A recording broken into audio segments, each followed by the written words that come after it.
Story സ്പേസിലേക്ക്, ഈ കഥയിടത്തിലേക്ക് പ്രിയപ്പെട്ട എല്ലാവർക്കും സ്വാഗതം. ഇന്ന് ഏതാനും ബീർബൽ കഥകൾ കേൾക്കാം.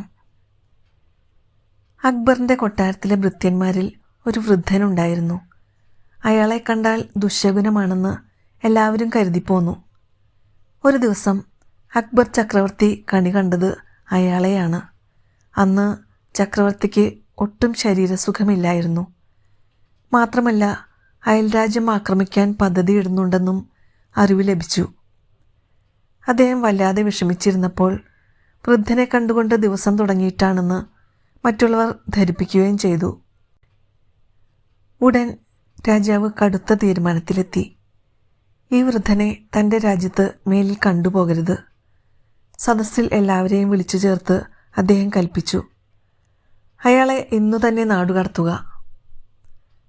പക്ഷേ കൊട്ടാര വിദൂഷകനായ ബീർബലിന് ഇതിൽ അതൃപ്തി തോന്നി. വൃദ്ധൻ്റെ അടുത്ത് ചെന്ന് ബീർബൽ ചോദിച്ചു, താങ്കൾ ഇന്ന് ആരെയാണ് ആദ്യം കണ്ടത്?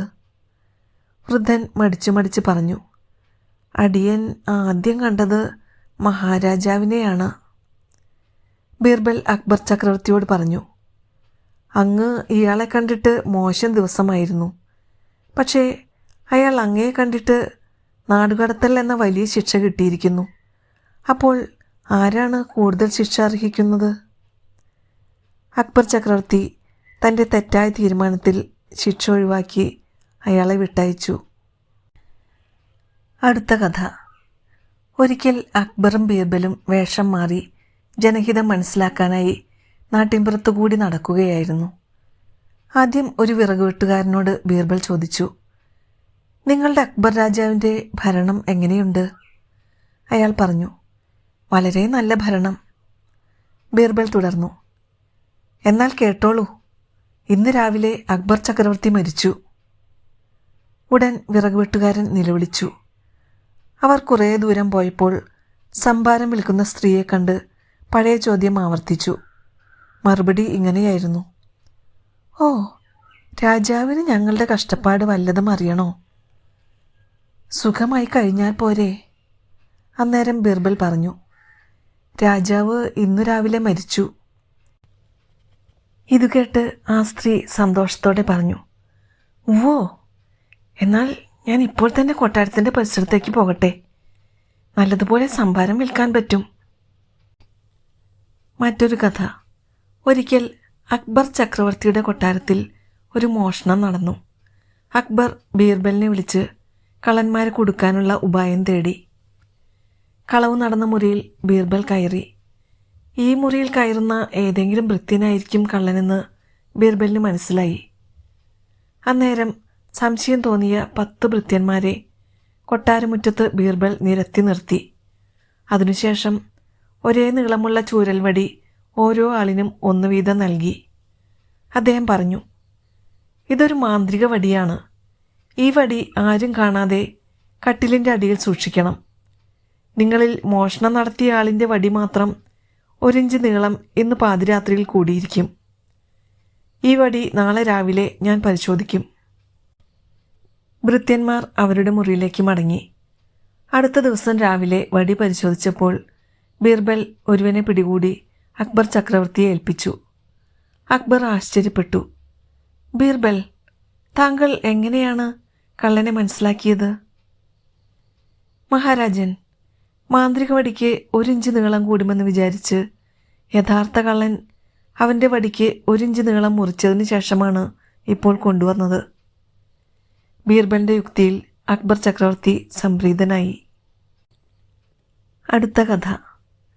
ഒരു ദിവസം രാവിലെ കൊട്ടാര സദസ്സിലേക്ക് അക്ബർ ചക്രവർത്തി എത്തിയത് കോപത്തോടെയായിരുന്നു. കാരണം ഇതാണ്, രാത്രിയിൽ ഉറക്കത്തിനിടയിൽ ആരോ അദ്ദേഹത്തിൻ്റെ താടിരോമത്തിൽ ശക്തമായി വലിച്ചിരിക്കുന്നു. കൊട്ടാരമാകെ ആശയക്കുഴപ്പത്തിലായി. ആരാണ് ഈ വികൃതി ചെയ്തത് എന്നായി ചർച്ച.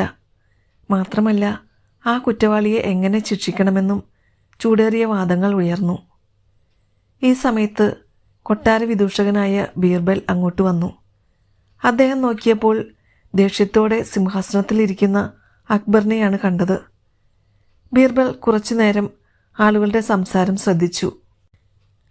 അതിനുശേഷം ബീർബൽ അക്ബറിനോട് പറഞ്ഞു, ഈ കുറ്റം ചെയ്ത ആൾക്ക് ഒരു പൊതിയിൽ മധുരപലഹാരങ്ങൾ അങ്ങ് ശിക്ഷയായി കൊടുത്തേക്കുക. ഇതുകേട്ട് രാജാവ് മാത്രമല്ല സദസ്സിലുണ്ടായിരുന്നവരും ഞെട്ടി. രാജാവ് ചോദിച്ചു, എന്തു ധിക്കാരമാണ് താങ്കൾ പറയുന്നത്? ബീർബൽ തുടർന്നു, ഉഗ്രപ്രതാപിയായ അക്ബർ ചക്രവർത്തിയുടെ താടിയിൽ പിടിച്ചു വലിക്കാൻ ധൈര്യമുള്ളത് അങ്ങയുടെ കുഞ്ഞുമകന് തന്നെയായിരിക്കും. ആ നിമിഷം തന്നെ പരിചാരകർ പാഞ്ഞു. സംഭവം സത്യമായിരുന്നു.